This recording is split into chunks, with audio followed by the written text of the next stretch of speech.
No, I'm pretty cool. I mean, if you uncovered some stuff, I'd like to know. See what you came up with. Shit. Yeah.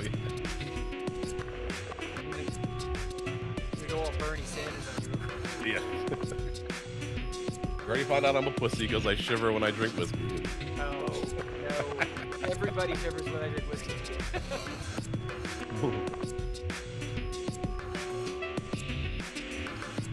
I don't know. I'm a big guy. I thought it's proportional.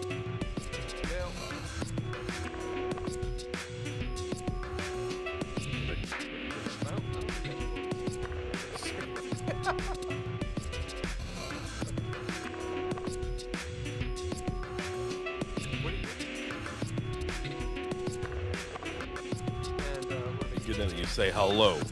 How are you? You ever see that guy? How do you do? Yeah. Jeff, what are you drinking in that? Looks like a soda. This is a big cup of water. Oh, big old water.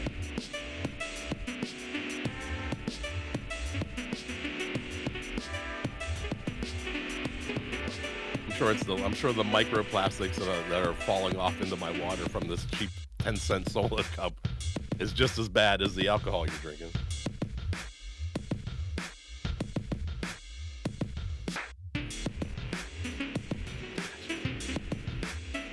That shit spatula. Yeah, whenever you're ready.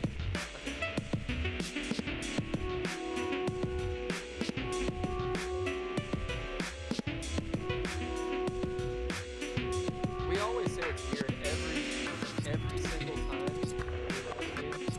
Tech is always it's the internet.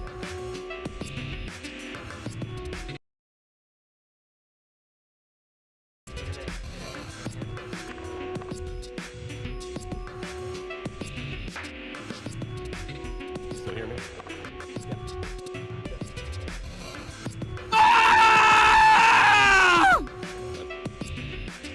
That's a really good stream.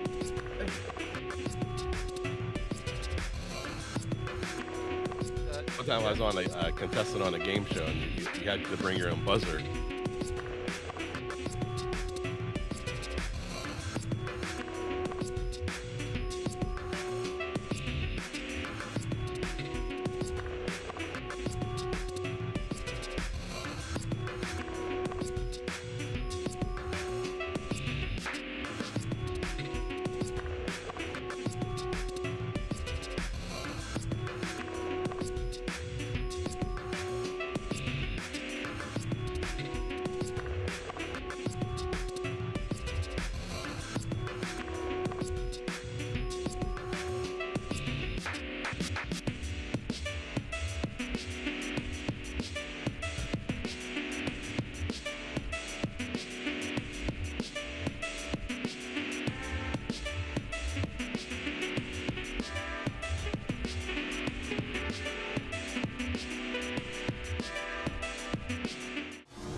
It's the Geeky Gamer Podcast every That Thursday at exactly 3 p.m. Eastern Standard Time. We get together to stream live, just like right now. It's exactly 3 p.m. It's 3 p.m. sometime. Somewhere. I mean, it's close to 3 in Los Angeles. I'm pretty sure it's 3 in Mars. You're hearing the voices of Ken and Bill. Please, if you get a second and you like this riveting conversation, go to our Patreon, Geeky Gamer Podcast, or give us a coffee at Dreadlore. I'm drinking coffee right now. All our case letters, Mr. Interrupt brings us music, and Couchfire Media has this art and media production. Trois Reblay Productions does everything else. Welcome, we really Jeff. actually don't know what to do. Hello. Let's get the dude. Thanks for joining our podcast. I was going to say your last name, but I just realized that I didn't know how to pronounce it. I didn't ask you before, so let me try and say it, and you can tell me it's I'm my wrong. favorite. Yeah. So it's Revilla. Is that wrong or right? That's because I'm from Pittsburgh, so depending on where you are in the country, the pronunciation changes from anywhere from like a Revilla all the way to a hard like Revilla, and Pittsburgh like Revilla, Jeff Revilla. Well, if you were I don't know if you're Spanish descent. I am of Spanish descent, so I would say actually my last name is Vasquez Villa, so Revilla would make sense, but I presume it's more Italian. Am I wrong? It's Castilian Spanish. We came over. Castilian. I think my family in like the 1600s was in like the army that was like stealing gold and stuff. I came in Mexico, and then we came up through Mexico, and then stole the gold in America too. We took it all. Yeah, that sounds pretty normal colonization stuff right there. Good job. Well, better stealing gold than America. Other things. Yeah, we'll take that. Jeff is a digital marketer, podcaster, and has created a studio called Poduty.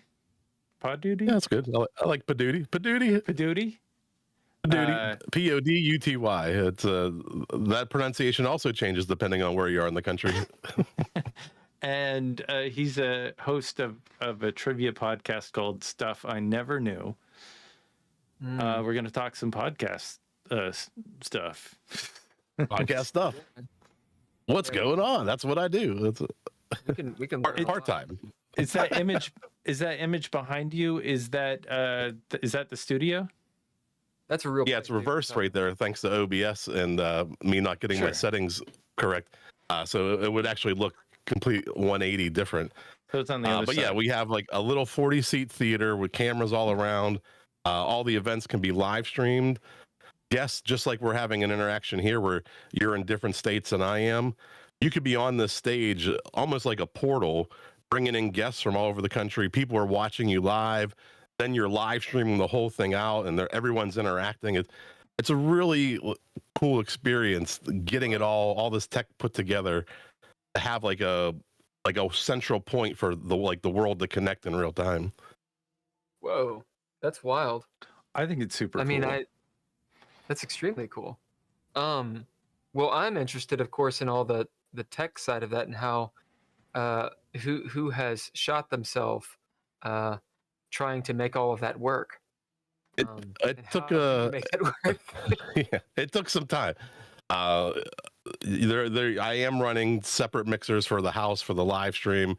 I'm running a separate feed out from the live stream to the house just to prevent or else it gets messy quick, because as soon as the house picks up anything from the live stream, it's a disaster. So I'm feeding it a certain way, to the audience, so they're only hearing the things they need to hear, and I'm only sending to the people watching at home what they need to hear. And so far, it's been running pretty well. We opened in June, and those type of issues were resolved prior to June, thank goodness. So is it just you running this, or?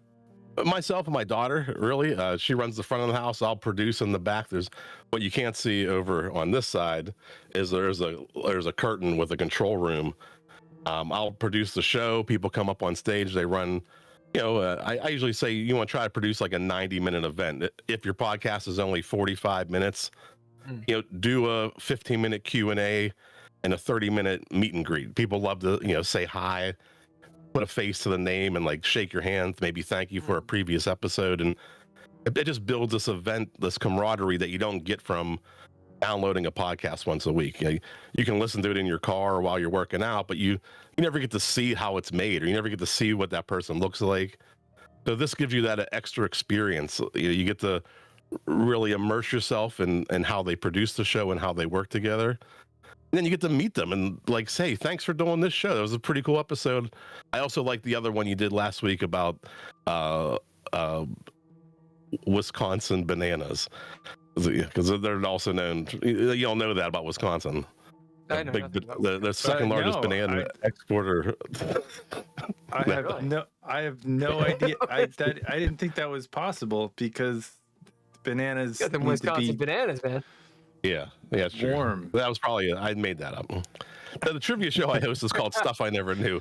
Yeah. It's really about a guy who doesn't know anything about trivia hosting contestants who don't know anything about trivia. So it's that sounds like us in our of gamer podcast.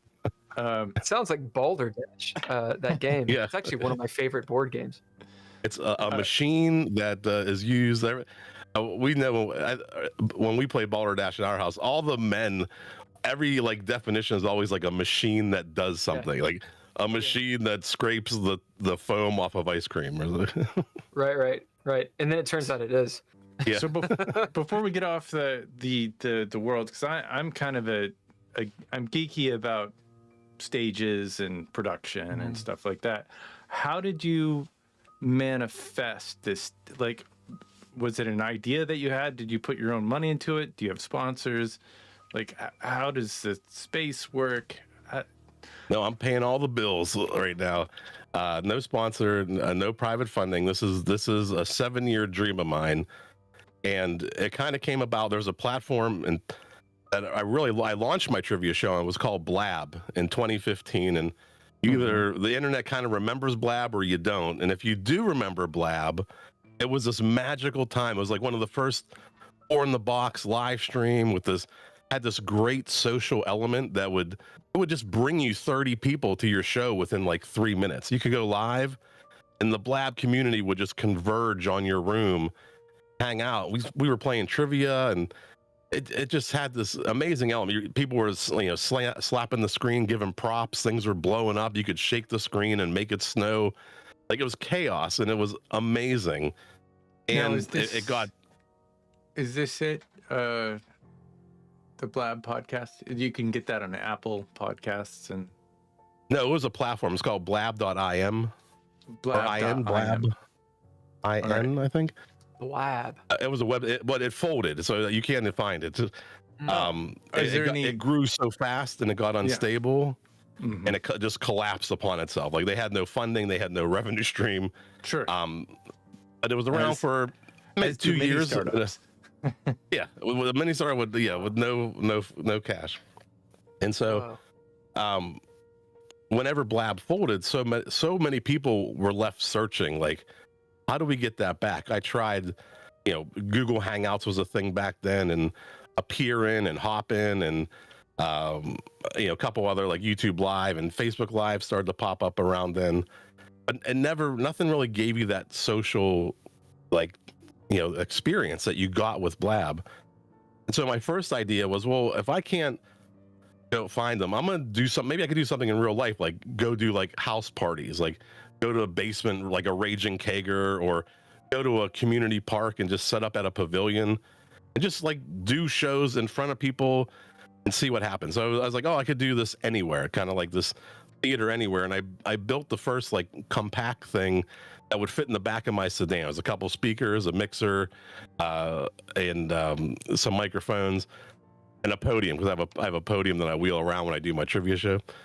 And I was like, oh, I could just take it anywhere, and maybe I can recreate that. And so I had this put together, and at the same time, a friend of mine was opening a coffee shop and said, hey, let's do that event at my coffee shop. I was like, okay, well, that's something. And I was like, okay, so now maybe I could perform podcasts in front of people.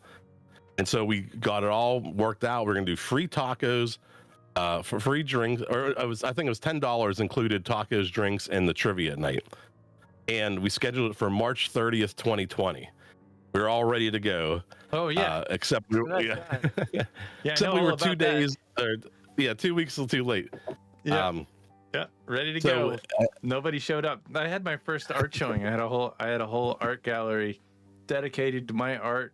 You know, all four walls, the whole front area of this space. I think it was January 16th or 18th or something.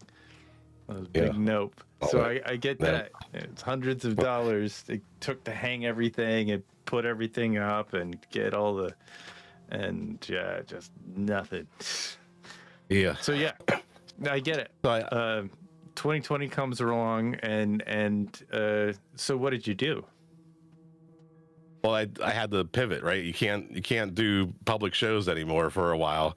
Sure. And so I kept thinking of this concept, like this, how can I think podcasting can be more than just a download that you do every week, like more than a ritual. There's something more to it. It's missing something. And so I had this idea, went from a theater anywhere to an infinite seat theater. So I said, well, what if it's not the box, it's not the size of the room that's limiting my capacity, it's my imagination. So what if I could have like this physical space like I wanted to have at the coffee shop or, at a small bar or theater, but I could live stream it to an audience that it didn't matter how many, because I'm not limited by the capacity of the room that I'm in. And so I called this the Infinite Seat Theater, and I proposed it to Podfest Origins because they did a virtual conference. They accepted me. I did a full presentation in 2020 at Podfest Origins, and I got really good feedback. They're like, there's something here. And so that kind of kept it going. And what happened is like, I kept thinking about this. It kept manifesting in my head. I think there's something here. You can really do a small, almost like a TV studio, like a Saturday Night Live. It's almost a copy of Saturday Night Live. An audience comes in, you perform for the audience, you broadcast it to the world. And that's really what this is. It's a little, Studio 32, whatever they call it in Saturday Night Live. And I was turning 48, and I was like, this idea has been in my head now. I need to know if this is a thing or not. It's driving me crazy. And so I said, I need to know by the time I'm 50. That'll be it. It'll be a thing or it's not a thing. I'll give myself 2 years. So fast forward to, that was 2020 when I did the presentation. 2023, I started piecing stuff together. I was buying those orange chairs I bought for $2 a piece from a Catholic school. I bought all this pipe and drape from auctions. And I just started piecing all these things. My whole basement was filled. I got the stage from a karate school. Nice. And so I was piecing it all together. And when I spent about 18 months looking for buildings. Like I'm in a town called New Kensington. This is the birthplace of aluminum, if you ever need a little history there. Yeah. I looked at every building in New Kensington. I really wanted to keep it in my hometown. But I found a building right across the river in a town called Tarentum. As soon as I walked in, after seeing like 40, 50 buildings, I walked into this space and I was like, this is it. And I signed the lease. And because I had everything already, we literally converged on that building. And in 30 days, it looks like it did now. It wasn't fully functional, sure, but I moved in 30 days. We painted the walls, got the truss set up, the lighting, and we had everything there for an open house. So just to show people like this was coming. Did you have to get any kind of, I don't know, regulation? Like, were there any regulations about having this as a space? I know you got it. Is there alcohol at your venue? Are there food? No, I'm next to a bar, so people like that. And I'm BYOB positive. I don't know what or BYOB open. Is that cool? And your space, can people bring food, I guess, or alcohol? If they're cool. So I'll throw out the uncool. If you're not selling food and you're not selling alcohol, I do have small concessions. Like I have non-alcoholic drinks and snacks and stuff like that. Just like a movie theater kind of. You still have to have like some kind of food service permit of. Just like snacky stuff. I don't need to get the. You're not a restaurant. I'm not a restaurant. Yeah, I'm not getting it certified by the health department. I did have to get an occupancy permit. That's pretty typical. Mm-hmm. they're the ones that limited me to 40. I would probably go like 60, I think is, but it can get a little tight in there. So but, that's fine, because I don't care about the capacity as much as the reach, which with live streaming, I can reach, many people. You charge people for people to enter, or is it free to enter, just charge to podcast, or is like, how do you make money off of this? Yeah, my goal is right now my goal is butts and seats, right? I'm going to turn these rooms over. I want to get more people experiencing it, because I'm not only trying to find podcasters who have never thought about this like I have for 7 years. Like, hey, you can also do your show live, record it, as another way to make a couple bucks for your show. I also have to train the public, like, hey, just like a comedian or just like going to see live music at a bar or a venue, this is something you can do with podcasting. You can go watch a live podcasting. So I'm trying to train, two separate sets of audiences that this is a new form of entertainment. And my goal is turning over butts and seats. And to do that, I would take all the risk out of the content creators. If you want to come in and do your podcast, there's no charge up front. There's no hidden costs, no minimum. Wow. I'll build you a landing page. I'll facilitate the ticket sales. I'll record and produce the event for you. At the end of the night, we sit down, we go over the sales together, and we split the door 50-50. Okay, so there is a door. Well, that every little bit helps, because as we are podcasters, we know that it costs us money to be here. There are hard costs every month, from the internet to the lights to the subscriptions to this or that. I mean, I tell podcasters OBS is free, but that's about it. I say, look at it two ways. One, there are hard costs, right? You have your hosting costs, you have your web costs. You have certain things. This is an opportunity. Let's say you come in and we work together. I try to get you to that 90-minute sweet spot where maybe you're doing a 45-minute to an hour show, a meet and greet and a Q&A. So you're giving value for 90 minutes. And that's probably a $10 value ticket. If you sell, say, 10 tickets, right, you're going to walk away with $50, right? If you sell 20 tickets, you're going to walk away, right, with $100. For most podcasters, I'll show you the data. That's substantially more than they make all year, right? So they're going to not only cover their costs for doing one show in front of 20 people, right? They're going to cover their costs for like 4 or 5 months. So right off the bat, the risk to them is minimal. It's not going to cost them anything if they sell 0 tickets. If they sell some tickets, now their hobby just became free, right? It's not costing them anything. Now they can have a little more fun. They can experiment. We talk about like podcasts and advertising and revenue, and most podcasts don't even get 150, 200. It's not even 80% of shows don't even get close to 1,000 downloads per show. And a lot of the podcasters are chasing this magic thing of doing host read ads. Like, if I could just do a host read ad, I know I can get $25 per 1,000 downloads. Most podcasters, to get to 1,000 downloads, to do one host read ad for a $25 valuation, that there's a lot of work there to get to 1,000 downloads. You're getting $25. It's like 2.5 cents per download in that case.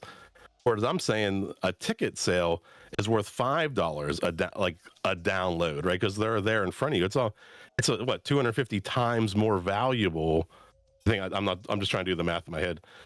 Somebody in front of you is so much more valuable than a download number that you see as a statistic next week. You're turning podcasters into bands, because that's the band model, isn't it? The band model?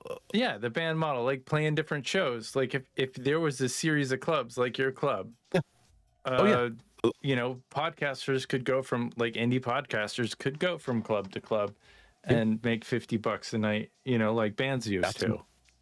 That's 1,000% my goal. I mean, I grew up skateboarding, punk rock, 80s, 90s. Like, we had Club X, and you were in Pittsburgh. If you had Club X out here, these small clubs were the lifeline, the lifeblood for me as like a teenager, a 20-year-old going to these clubs to see like these, see Bad Religion, see No Effects, Bouncing Souls, see all these guys come through town when I was a kid. You're like, oh, okay, there's a scene here. And I think that can be like that for podcasting. And I want to see, like, I tell people, like, here's what I'm doing. Do this in Cleveland, do it in Wheeling, West Virginia, and Baltimore, so that when somebody wants to do a weekend, they can go hit 4 cities, make a couple $100, have fun meeting 4 people, traveling around, covering your expenses, and just having a good time. That's where I see this going. Now, I am probably a little bit ahead of the game, probably a couple years, but I think people are going to see what this is, and it's going to catch on like wildfire. Like when people experience it, when people sit in the audience and they interact and they see it all, like it's something different and than you would get sitting in a movie theater or sitting in a comedy club. It's that full interaction, passing the mic. Now you're part of the show. You could be having a guest in, Portland, Maine, and you're asking them a question and they're answering you in the show, and somebody in Oklahoma is watching all this. Like it's the craziest thing. And you get it when you experience it. And just like those clubs in the 80s and 90s, it was so good. Like that was like, I mean, that's how we lived, right? We lived through the scenes that we were in. And I think podcasting needs like a lifeblood like that. I don't want to say a gritty or a seedy or like a nightlife mentality, but it needs to have like a little edge to it. I want you to walk in here. Cocaine and graffiti in the boys' bathroom. That's in the back room. It's all bright and colory out here. Yeah, but I want it to have an edge. I want it to be fun. I want you to feel because if you walked into the Club X in Pittsburgh, I don't think there was a light on in that place. Every wall and ceiling and the floor were painted black. And it wasn't until you like turned 3 corners before you saw maybe an exit sign in a corner. Like it was just so dark, and you're just trying to like find something. And I think that's the kind of experience that we're not that gritty and not that seedy, but those in-person experiences, that camaraderie, the meeting your neighbors at a local place, that getting out and having a night out that's not $500 like everything else is anymore. Like try to go to an amusement park or try to go anywhere and it's not $250. This is a third space that the community can converge on. Sometimes there's shows that have engaging dialogue maybe about the community. Sometimes it's political, sometimes it's comedy, sometimes it's a game show. But there's like TV, there's a channel for everybody. And it's just, I think it's something that's really missing in our society, is having a space that's a common space. It's a fun, safe space. Yeah, there'll be fun, gritty nights, but there'll also be, I do a lot. My trivia shows are very family friendly. So you can bring the kids when I'm on stage. But the kids couldn't see our podcast. Well, we'll put a parental discretion, which will sell more kids tickets, by the way. Yeah, I'm sure. Yeah. Do you have any thoughts, Bill? Yeah, I've written down some stuff. I don't want to derail anything. I thought I was derailed. Oh yeah, no. That's So, what I do. I mean, you've kind of answered one of my questions, Jeff. But maybe a more focused question would be, why are you doing this? You told us the story. Yeah. Like, what's the motivation for doing it? I do love events. Like during COVID, in between there, I was producing some International Podcast Day, Indie Pods United, Women of Indie Pods. I did some events for Sarah Bradford for autism. We did 4 events together. And that part I love. And I also, prior to COVID, loved going to conferences like Content Marketing World. Automotive has one called NADA. It was fun. Like it's fun. But I started looking at the math of conferences, and it's to me, it's like when I see like the movement of tickets being exchanged for a service, especially, you start to look at the math behind everything. So I love that. I love the events model, and I love DIY. Like I love producing everything myself. So I was like, well, I actually, what I can do now is have one person host a conference for 1,000 people, and my scale is infinite. Like I don't have to rent a hotel room. I don't have to, bring in stagehands and lighting crews and audio and video tech. I go into the stage, I flip the switch, like we have the switcher for the cameras, and we now have the ability to produce a live show, a live conference for 1 or 10,000 people. So for me, I can go from whatever, my monthly expenses are my rent, my utilities, and I have nothing additional other than processing fee per ticket, right? So when I go from a 10-person event to a 100-person event, the margin for me as a business owner is incrementally better than if I had to go to the next size hotel room or the next size ballroom at a conference. So I see this as a viable business, not just for entertainment, but for events, and something I could do and support myself and my family full time. Now I've given myself a 2-year window. We'll see how it goes. I might need a little bit more time, but I'm committed. I'm all in for 2 years, no matter what. Okay, so I heard a couple different answers there. Okay. I wanna narrow it down. Not that it has to be one, right? People can do things for many reasons. So you like going to conferences, which conferences are cool. You get to travel and all that stuff. And it sounded like the conferences you attend might be an eclectic bunch of conferences. Is there any sort of throughput, or are you just interested in going to conferences? No, they're like either marketing related or podcast related, or in the industry that I also work in, automotive related. I see. So like that makes a little more sense. Okay. Yeah, and these conferences they're are not variety. they're not cheap though. I mean, when I hear conference, I hear like $500 for a weekend just to get in. Am I wrong about this? You're not wrong, and that's obviously a much higher level of experience than I can offer. Right, I'm just a one-room guy. So I'm not trying to compete against those. I can do is these smaller, intimate events that scale, rapidly. Sure.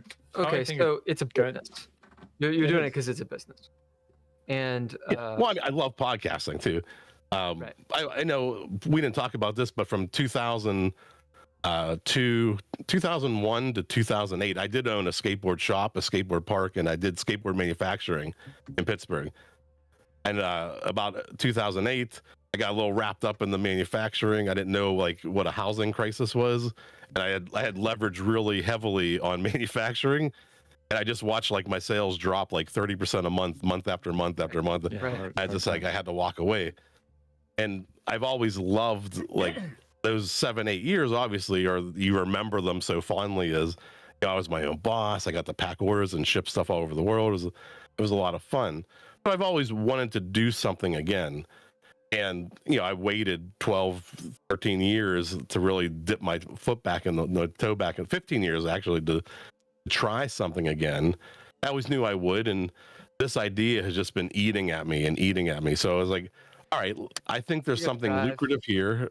I think it's something I really love. I love producing. I found I really love producing more than I love being the center of attention. And doing all this is, I mean, I am passionate about podcasting. I do this all the time. I do 15 interviews a month. So you're getting into my next question. I said you don't need apologetics for it. It sounds like you're an entrepreneur that's driven and has a lot of ambition, and you want to work for yourself, right? Eventually, That would be like my ideal job is, this supports myself and my family. Yeah. Yeah, that makes that'd be sense. great. I would do this. That's This would be cool. the funnest job in the world, full time. So Yeah. if you have a place that's 40 people and you're charging $10 a ticket, so it's $400 a show. Or You're in making person. half of it. Or in person only. I can also sell a virtual ticket for you too. So this is where I'm Oh, okay, I'm sorry. asking about the business model. No, you know what I'm going to ask, as in how you make money off of it. Yeah. So obviously, yeah. $200 is not a lot of money. No, but for, like I said, for most podcasters, that is more than they make in a year, right? What I mean is, Yeah. I hear what you're saying, but that's a statistic, right? Like, if you're trying to support yourself, like in LA, for example. Yeah. This I would don't know not what work. the cost of living is in where you are, but $200 it's great. If you made $200 a day, Yeah, it's a bare Okay. minimum though. $200 Yeah. a day. Pretty It's good. like you got to it's pretty good. you got to do Ain't that bad. for That ain't bad. 20 days a month. Correct. So the goal is yes. Hey, if I can fill that room up all the time, Yeah. That podcaster makes half that. I make half of that for the house. But we want to go beyond that seating capacity. We don't want to just think of ourselves as being limited by the people in the room. They may have friends and relatives and fans around the world, in Florida and California, who also want to watch the show. Sure.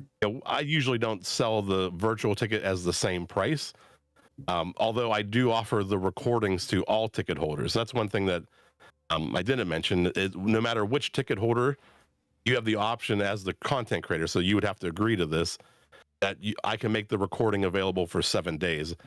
I recommend to do that. One, just immediately cut down on anybody requesting a refund because you delivered on the service. Because some people, I forgot about it, I missed it. Well, you get the replay for 7 days, so you paid for that, and you knew that, and we're delivering on that. So obviously, It's if kinda there's nice if you get sick and can't make it too. I mean, that's great. You and get I'm to not participate. unreasonable either. I have refunded people. Like Do- I have a soft heart, but my goal is to make sure that no matter what, I'm fair to the house and I'm fair to the person who's producing the show with me, that we're gonna give what people paid for. Like we want to deliver on that. Sure. So I always say, like, hey, just do like 7 days of replays, so that you're gonna limit your chance of anybody like, hey, can I get a refund? But you're selling, you said to people who aren't there, this is, you're not posting all of your shows on YouTube for free. You're actually selling tickets to see the that is built and that's built in your model as well. What is your platform that you use to sell your? Sure, I use a platform called Event Create. It's phenomenal. It's not much per year. It probably breaks down to like $40-$50 a month to be able to produce and sell your own tickets and not get butchered by the fees of some of those other ticket brokers. You're in complete control. You're building your own landing pages. You're facilitating your own ticket sales. Everything about it. It's a tremendous platform for anybody who wants to do and sell. I don't get a cut. I don't have an affiliate link or anything. It's just called Event Create. If you're like a DIY guy who wants to produce and sell your own tickets, check them out. So when I build that and you purchase your ticket, you'll get your receipt and you'll get a link. Well, you'll get a link to watch the show. So we don't ever publish, and I always tell the people who I'm producing the show for, do not publish this link. This link is how people will watch the show. And you'll get that link in your email. So when it's time for the show, that link goes active. People from anywhere can watch. People can actually be in the theater because they also have that link. And they can be watching the show like, I'm gonna go next door and get a beer. It's You kind can of stick your like you earbud pull- in and you pull up live on your stream it. phone. You walk Yeah. over next door. You never miss anything. You're watching it at the bar, drinking a beer, That's and then you cool. come back out. You sneak in. Like, they're like, I hope they didn't see me. So after 7 days, it's gone to the ether. Are you saving it, or what's going on? It's saved, and I download it and I give it all back to the podcast. I don't take any ownership over any of the content. That's theirs. I say, hey, it'd be cool. I tell people, hey, start saying, hey, we got to do our show live on the main stage at the Poduty Live Podcast Theater in downtown Tarentum. That immediately gives them a level of credibility that they didn't have. And in turn, it's going to promote the venue a little bit. Yeah, and I know that Bill and I would love to do a show there if we're ever in Pittsburgh. Come to Pittsburgh. Yeah. That'd be great. Run a game or something. That'd be badass. Yeah, run a game. It's already do booked. We'll do a live game.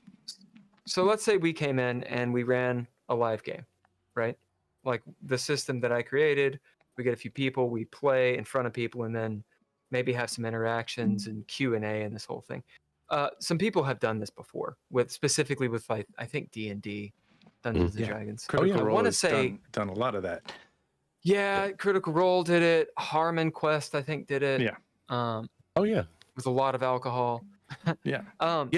But let's say we did that, and it's like 2 months later. You've given us the CD because we're all old, and what do we do with it? Can we throw it on YouTube? Can we? Oh yeah. It's 100% yours to do with whatever you want to do with it. If you want to throw it away, it'll be sad and never share it again. But most people release it as an episode of their podcast. You can put it as a video. So we were talking about like revenue ideas, right? I'm saying instead of do you need to handle all the recording yourself? No, I think that you could think of recording as a revenue stream, right? You could produce this live, make a couple bucks while you're recording it. If you have a system where you're already getting revenue on your podcast, now when you get that audio file back from the live show, then you plug it in as your MP3, you insert your ads into that. Now you're selling ads on the audio version of the show. So now you kind of trickles down like the ad stream, the different ways you're making money based off these different components of how you've recorded. And basically it's more fun to do it in person. It's so much more fun. Yeah. Yeah, I mean, it sounds cool. It's scary. Yeah. I get stage fright. When I played in bands, I would always turn my back to the stage. I couldn't look at everybody. I'm like, I'm done. I'm like, I just thought you're being cool, man.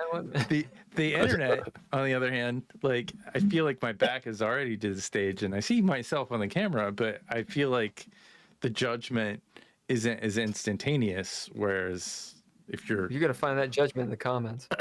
You're podcasting so in front of people. Yeah. So I had another question, unless Ken, you had something though. No, I was just talking about me.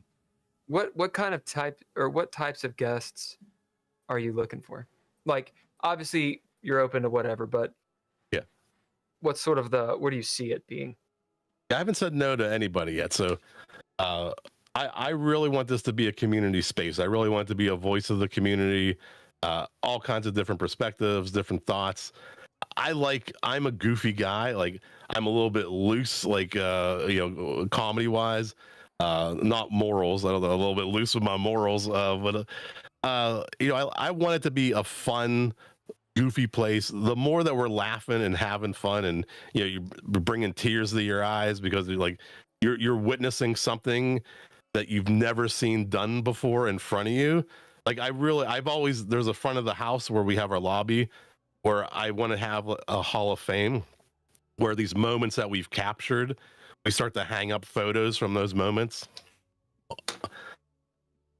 I mean, I think that public access has gone away. Like cable TV used to have a channel for anybody to get up and be able to access and create their own movies or do their own news shows, or talk about anything they want, and that is over. So to me, what you're doing in a lot of ways is almost like fulfilling a community service, kind of giving the community access to not have to be a technically savvy person, but just bring their issues or their thoughts to it is like DIY public access.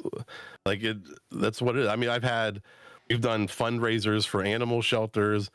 there's a local magazine. We're going to do a launch party for them, or, come in and they'll take the stage, talk about the articles in the magazine, interview the authors. We'll have this event based around.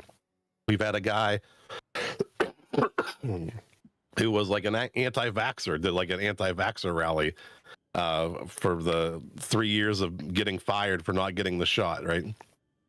We've had all kinds of different things, and I love that. Like, it should be different every night, and sometimes it should be a surprise of what you're seeing, but it should be like a good time. You should want to come back.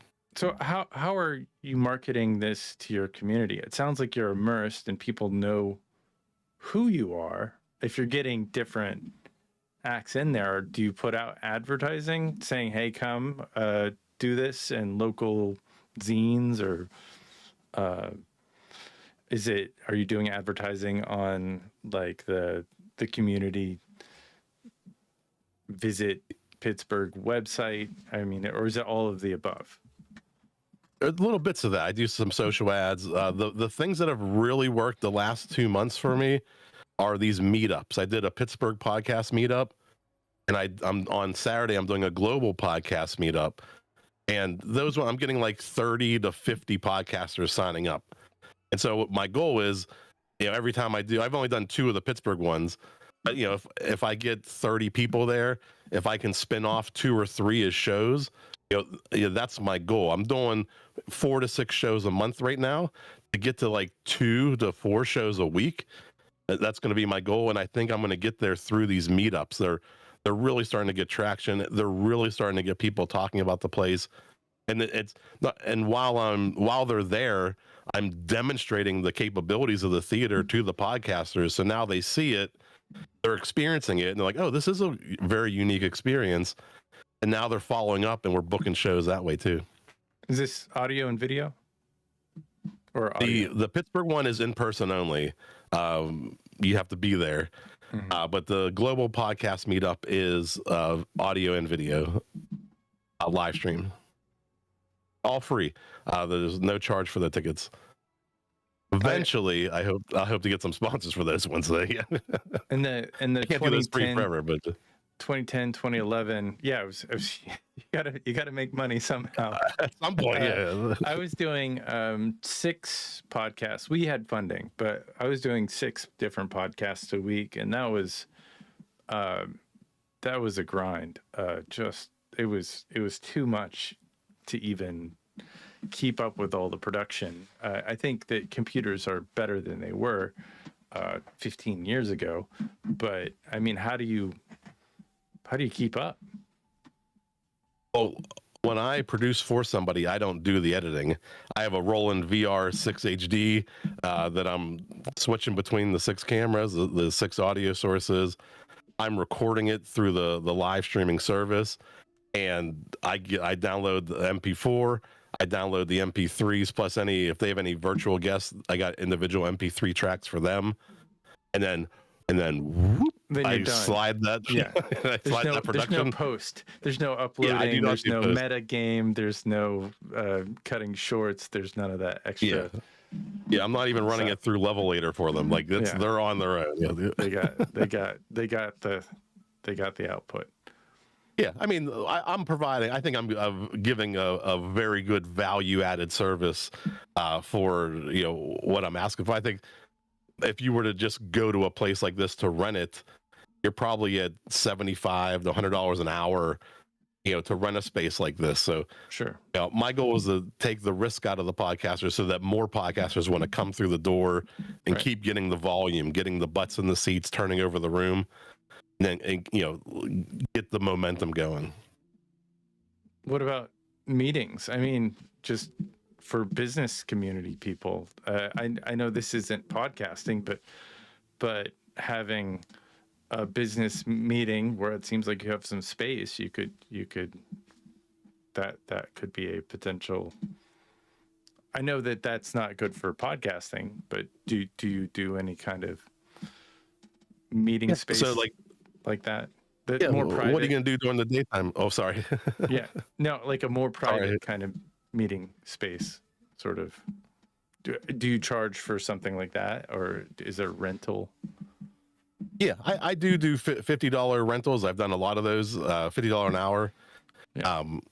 And the stage has full HDMI capability, and behind the blue curtain in the middle there's a 72-inch TV. So you can plug in your laptop, your slides pop up on the TV. I have a clear acrylic podium you can stand behind. You want to do a sales presentation or training your team about something, or HR had an incident, we got to alert the people about things you can and cannot say, that kind of thing. You could come in and do that. Or if you were a corporation that decided, hey, I'm not going to renew any of my leases because nobody's coming to work, and you have a completely virtual staff, you could come in, do a presentation to your whole entire organization from here, and just they could be watching it from wherever they're at. So if they're a fully remote workforce, you could do a presentation like that here. Does that stuff pop up? Does that exist? What's that? Does that stuff pop up? Have you rented it in that capacity before? I've rented it for for TV production. Somebody came in. I don't know if I could say what they were doing. They were recording something for a big game that's coming up. It's like people submit things to be included in something that happens during the big game. And I've had one person come in. He was a film production, very, very big in the area, and his idea was to do a birthday party for himself and do adult camping. So we pulled out all the chairs, and his friends came in with camping chairs, and the sound system is ridiculous. He watched Deadpool. The whole room was just boom. You can see there's metal on the roof, like accents. Everything was rattling. You can't watch a Marvel movie with loud volume. It hurts in close proximity. A lot of bass. But it was a cool idea. He rented it. He brought in pizza, and they watched Deadpool and Hudson Hawk. Yeah, Hudson Hawk was great. And they had a great time. It was an experience I didn't think of a use for the space, and he loved it. They had a great time, and it was pretty amazing. I love that Hudson Hawk, dude. I have not seen that movie in a minute. I confused that. I watched the YouTubes, and I confused Hudson Hawk with Ethan Hawke. Breakfast of Champions. No. I'm just gonna shut up. I know when I'm getting trolled.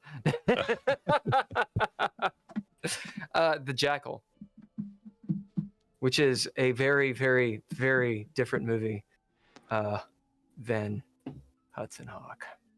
Yeah, the original Jackal. They remade the Jackal. I think the Jackal has been remade with the guy from Fantastic Beasts.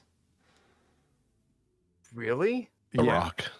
No, the redheaded. Yeah, the guy. Yeah, he was. Yeah, he's played a whole bunch of. Andy Bonaducci. Theory of Everything. Is what he played in. He's a really good actor. He's good. No, I'm thinking of. There's the '70s one, but there's the one with Bruce Willis. He's in the Jackal, isn't he? I don't think so. He's in. I mean, what am I thinking? Or he's an assassin. Yeah, I mean, I'm sure they're. He was kind of an assassin in Hudson Hawk. He's bad, dude. A little bit. Red. But I thought Hudson Hawk was a little bit more of a comedy. Yeah, it was definitely a comedy. And there was another comedy that he was in. He was in Breakfast of Champions, which I absolutely loved. Yeah, it's The Jackal. It's a '97 movie called The Jackal. Oh, it is. So he is a bad dude. Okay. Yeah. He's despicable. Right, gotcha. Anyway, my point is, and he's in Hudson Hawk, right? Yeah. Yes. Okay. Yeah, I confuse. You guys are giving me nothing here. It's like I'm like talking to a wall. It's like, this, and you're like, yes, and give me the yes and the no. Yeah. Never mind. And then I found $5. How about that? Yeah. I tried to go with Ethan Hawke, and that didn't work. Ethan Hawke, I just saw a clip. I did not go see the movie The Northman, but apparently he's in it, and he's scary. Also, Willem Dafoe's in it. Oh. And of course, he's Willem in Dafoe. He's everything. awesome. But Wait. Ethan Hawke is in this movie, and he is a scary, scary, scary dude. Like all like Vikinged out, and you guys are not interested at all in this. Ethan movie Hawke is stuff. great. Nothing wrong. You know, I heard it made a lot of money though. Oh, money! Hey, Made a what's lot of going on? money. I bet. You know, they were businessy about it. Yeah. Right. Right. You know, they had a tactic to get people interested. Speaking of, I don't think the Northman made any money. Yeah, I believe that. Yeah. Pretty sure it was a big old flop, which is unfortunate because it was a good movie. Marketing. You got to be creative. I respect people that are business minded. I am an entrepreneur. So's Ken. In so much as we have started our own countries. We've started our own countries. Wow, that's And, great. That land of we, Kenistan. We have followers. Lana Sam Kinison, though. Yeah, we've started our own companies, and you know, to various degrees, they've gone well. But I'm not a business-minded person. So when I think about doing a podcast, for example, this podcast, to do it as a hobby, right, versus to do it as work, maybe this is the wrong way to think about it. It sounds like for you, this is a passion and a hobby and all these things, but that's all kind of rolled into one because you're going to make money off of it and grow it, and it's going to be the thing that the breadwinner, right? Yeah, I think you can have fun, and if you can figure out like how that fun pays the bills, like what could be purer, like, or what could be a better way to spend your time on this earth than doing something you love, makes you happy. It provides a service. Other people are happy. You know, I don't mind being if I'm profiting at that point. Like, I'm providing a service. I'm bringing people together. They're enjoying that service. Like, I think it's a very noble way to live a life. Like, you know, there's been producers, you know, people who come in and, you know, some producers just bring an act into the town, take the town for everything it can get, and then they go away. I think this is something more that's like part of the community. It's woven into the probably, you know, eventually different ages and the different generations of a community will see this space in a different way, and they'll interact and they'll cross roads here and have a good time with it. And that to me just like warms me up. Like, okay, I am making a business out of it, but I think the return back to the community is greater than what I'm taking. Well, I had a joke, but then you had to, you know, I had to get all sentimental. Yeah. So let's go down that sentimental path. What are the risks? What is hard about what you're doing? What are the momentum? Like the first from June through like November, I was doing shows by myself in an empty audience, right? I'd live stream. I have more of a presence online, so I might have 20, 30 people watching online. I'm secretly on stage by myself while my daughter's producing in the theater, because people don't know locally to come to this podcast theater. And now through these events that I've been doing, that momentum has completely changed just in the last 60, 90 days. That's been a big thing. We did a 2-day live stream. Those events didn't just happen. You manufactured this stuff. You got out there and kind of hustled, and I use hustle as a pretty generic term for reached out to the community, said, hey, this exists. They didn't just happen. Yeah, like I like the shows I'm talking about, like my trivia show, and I do like almost like a star search for podcasters called Rise and Outshine. Like these two shows, I'll do, you know, with the front door locked, and I'm just on stage, you know, doing my thing. and it's just me. Like and sometimes it's still fun to do it, but you turn the lights out at night and you're like, what am I doing? Like sometimes I think I'm insane. But then I have like the animal fundraiser came in, and within like a 90-minute show, we raised $800. And I was like, okay, awesome. People, they had a great time. These animal shelters are getting some money. So, I did something for the community. That felt great. And then we did a 2-day live stream where I had every half an hour, a new podcast from around the world took the stage, either virtually or in person.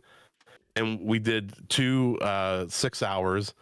So it was 12 hours, half-hour show. Yeah, 24 shows for 2 days. And we had a blast. Like, all these people got to see the theater in action, the technology working. That was at the end of that was a lot of fun. But then, like, the next week, there's like, I have no shows booked or anything like that. So, these highs and lows are so dramatic right now because, like, I'll hit a home run and it's like, oh, I'm on top of the world. Right. And then it's 3 weeks before, I even go back to check on the theater again. Yeah. So, like, the spacing and the early successes, is far apart, but it's the wavelength starting to get closer and a little more steady. So, there are highs and lows. I'll think I'm the smartest person in the world for like coming up with this one day.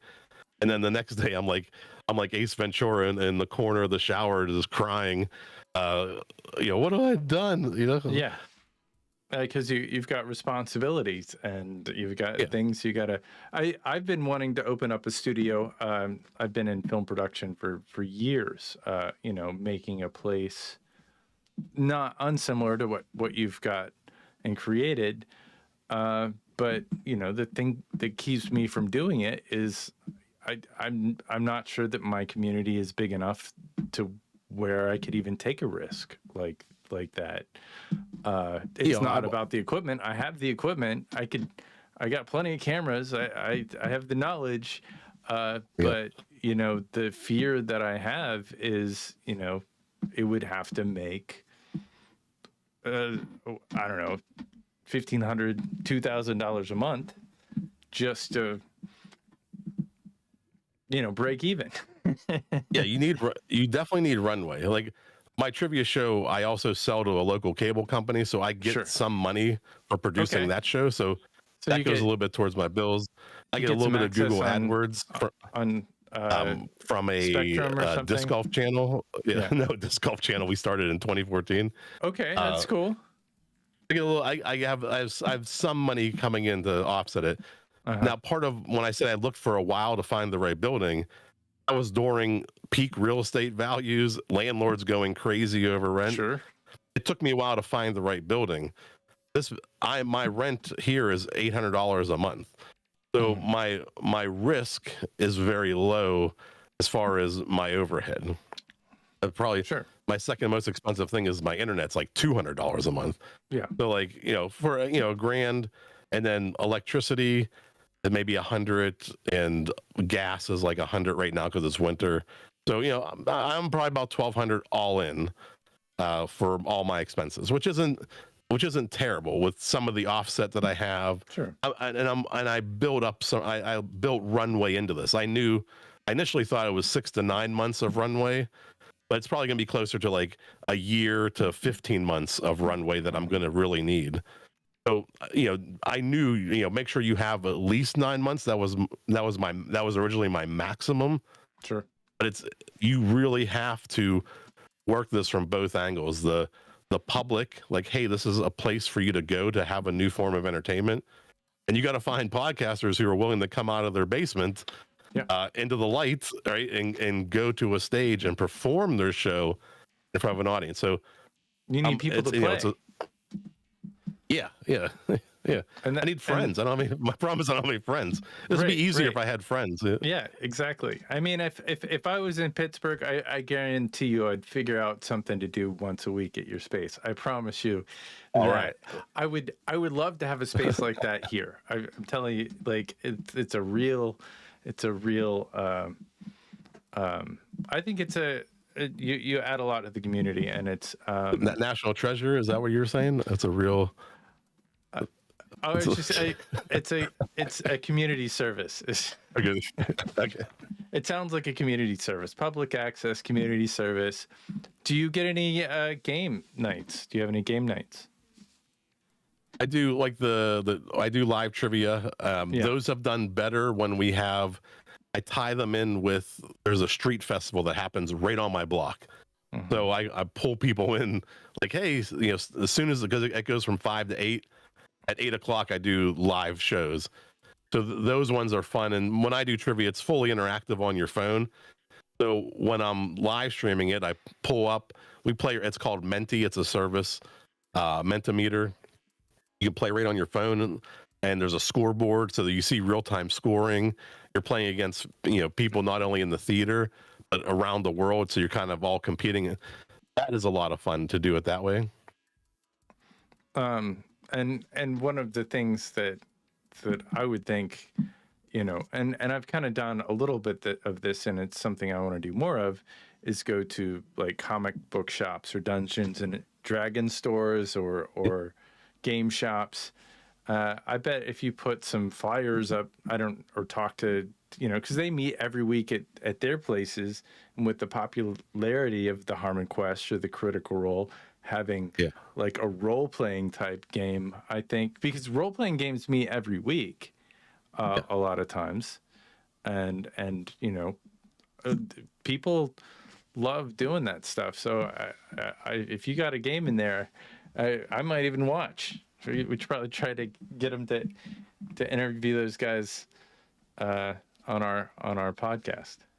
We have a great store that opened up. It's already expanded once. It's called the Feisty Goblin here in New Kensington. If you're ever in the area, I think they sell online as well, but they have a great community that shows up, plays every week. They're always doing like launch events and like special packs if you show up on this day. Real good local community. I'm sure one of them has a podcast. Oh yeah. I mean, so, pulling those guys, get some Warhammer 40K with the little creatures. But yeah, Ethan Hawke. I think, Ethan Hawke. Tony Hawk. Tony Hawk. Many Hawks. That's another. So many Hawks. Well, I think we got about Retail 15 more minutes. Do you have any questions, Ken, going on? Anything burning? Yeah. So, what do you think? Do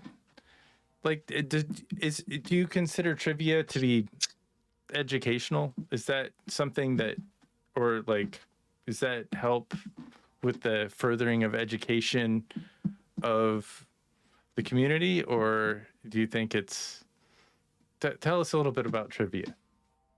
I think people have told me two things about my show. One is some people have told me they've actually learned stuff on my show, which is crazy because a lot of times I'll do like this or that, or like a real or fake flavor of Oreo. And, from somehow through all that, they learned something about Oreos. I don't think you learn more, but it's a form of entertainment. And the thing that I learned early on when I started writing questions for the show was, they were just straight like trivia questions when I started. Like, it wasn't even like, it was like you could pull one from Trivial Pursuit. That was probably a question that I would have asked. And what I learned was it didn't matter like who was playing. Any question at any moment asked in the right way can create this amazing deer in the headlights effect. So I've learned that if I can ask a question a certain way, if I can just get the contestant to slightly second guess themselves, it's a much more entertaining show. Like on the last episode, because I'm on the Armstrong Neighborhood channel, we had 3 guests that were all other hosts on the Armstrong Neighborhood channel, and we all share the same producer, David Fedor. And so in round 1, I played the game. Who said this? Was it our producer, David Fedor, or comedian legend David Chappelle? Dave Chappelle. So I read you a quote. You have to tell me, did Dave Chappelle say that or David Fedor? And I wrote all 9 of the questions, so they were all Dave Chappelle. The answer was never going to be David Fedor. I would never give my producer that kind of, acknowledgement. And by the 3rd or 4th question, the contestants were going crazy. Like they couldn't fathom that the next one would be Dave Chappelle again. Like there's no way he would do 5 Dave Chappelles in a row. And so it was all over the board. Like it was so much fun getting people to it's like the game within the game. Like, yes, you can answer these questions right, but I'm also going to mess with you the entire time and make you very nervous. So if you're going to be on your podcast, what do they need to know? What expertise is helpful? It's almost all general knowledge, and I would say it's easy to medium level trivia. I don't ask president stuff or Grammy winners. It's just general knowledge, usually the same things that would be in Trivial Pursuit without Grammys. And I hate what year was the Grammy for blah, blah, blah. Like, I don't care about that kind of stuff. Like specific years, I don't usually ask things like that. Like awards, I don't do things like that. It's very general. It's supposed to be fun, lighthearted, and so the whole family can listen to and have a chance at winning. Yeah, it's well, it looks like a fun show. You've got some animated graphics that pop up. Everybody seems smiling, and I guess you only have 3 or 4 people on your. Three guests per week, and plus myself as the host. Yeah. Okay. And how do you find these guests? Where did the guests come from? Through Facebook groups, through Matchmaker.fm, through Podmatch, references. If you just ask, that's another way to get on. In between we're doing the TV show once a month now. The other 3 weeks, I'm doing live versions of the play along game with co-hosts. So instead of you would be playing along with me, if you want to do a version like that, I'll ask a question. People are playing along. You're playing along. And then there's witty banter in between while we're waiting for all the answers to come in. You've got some personalities and that are playing along. Some wild cards. A lot of. Yeah, I like people who want to have some fun. Sure. The best players on the show are the ones who, in the final round, if you buzz in, you start losing points every time you buzz in and you're wrong. So those people who end up getting into the negative numbers are the best contestants. The ones that just sink the ship once it starts going down, and they just buzz in for everything, just swing for the fences to try to get back into the game. That to me is the most fun. Do you what do you use to produce it? It seems like this is a little more complicated than your average OBS setup, or is this just OBS with? That's we're using StreamYard to record there. StreamYard, and then the producer edits it and adds his accoutrement, I think he would say. That's why I don't quote him, and he doctors it up for television. Very cool. Well, it looks like an interesting. If you like trivia, I know that trivia nights in real life have made a big comeback locally. There are a lot of places here. It seems like every other night of the week there's a trivia night. It seems like a successful endeavor, and people really connect with it and want to win that big prize in the end. Big bucks, no whammies. That's right. Yeah. Big bucks, no whammies. But yeah, I really like the idea of creating a studio and giving public access to it. I think that is just super cool. I would like to see how that turns out.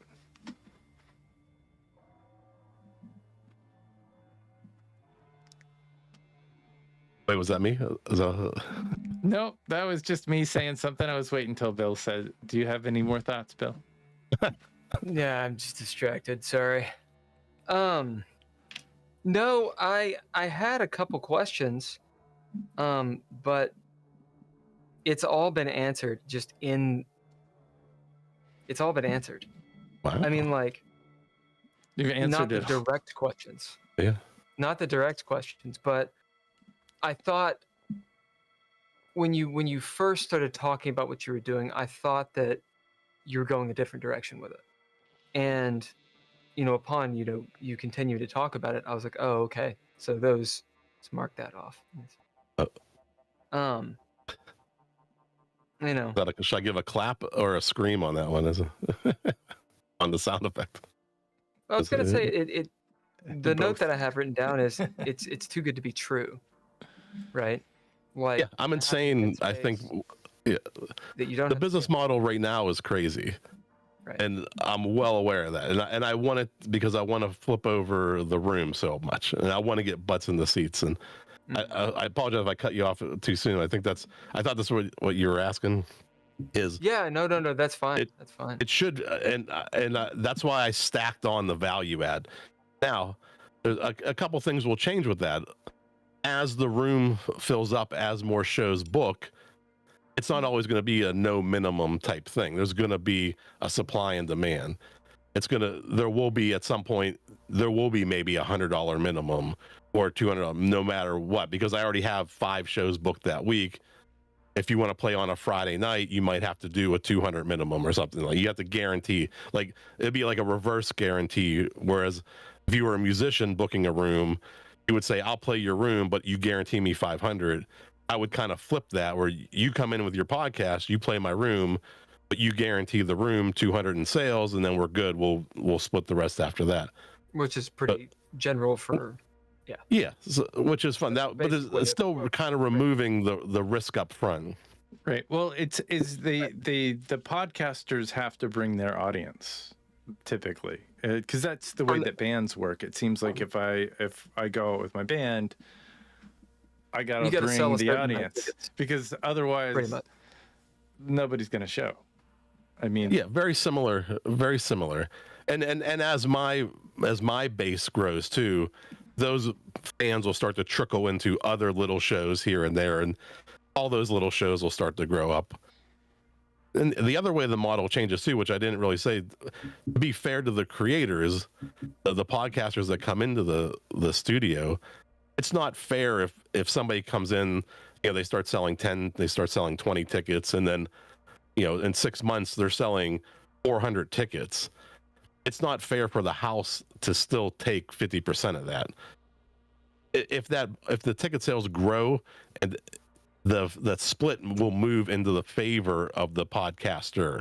So if you come in, you sell a couple hundred tickets, it'll go to like a 60-40 split or a 70-30 split, where they're taking a much higher percent of the overall ticket. But there's only a certain amount that the house is comfortable taking before they'll just never come back or never play. Like the fee can't be so high, it's egregious. They're clearly the talent that's drawing the ticket sales. I don't deserve 50% of that in perpetuity. Right. Well, Ken, you got any more questions? Has a community theater ever checked in? I mean, it seems like a really good place to have a play.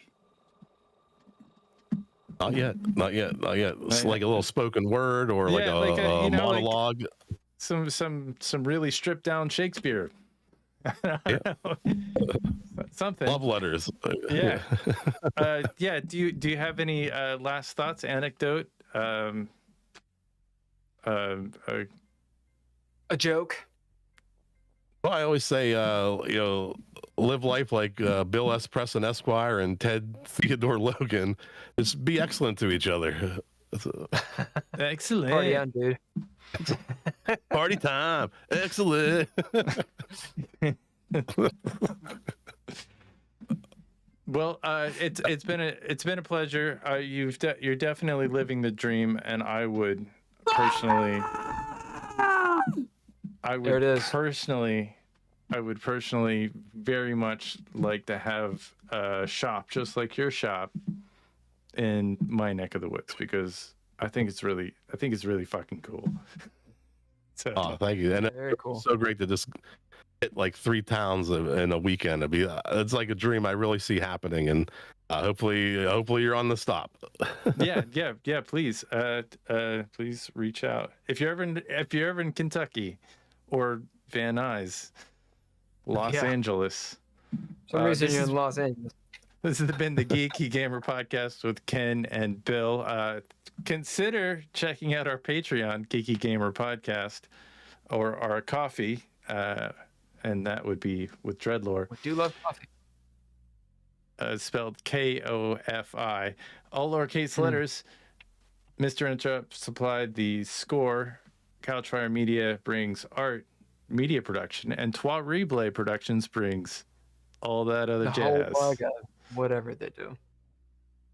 Thank you very much, Jeff, for being a part of this. Visit his website at Poduty. Dates and deets at Poduty.com. Poduty.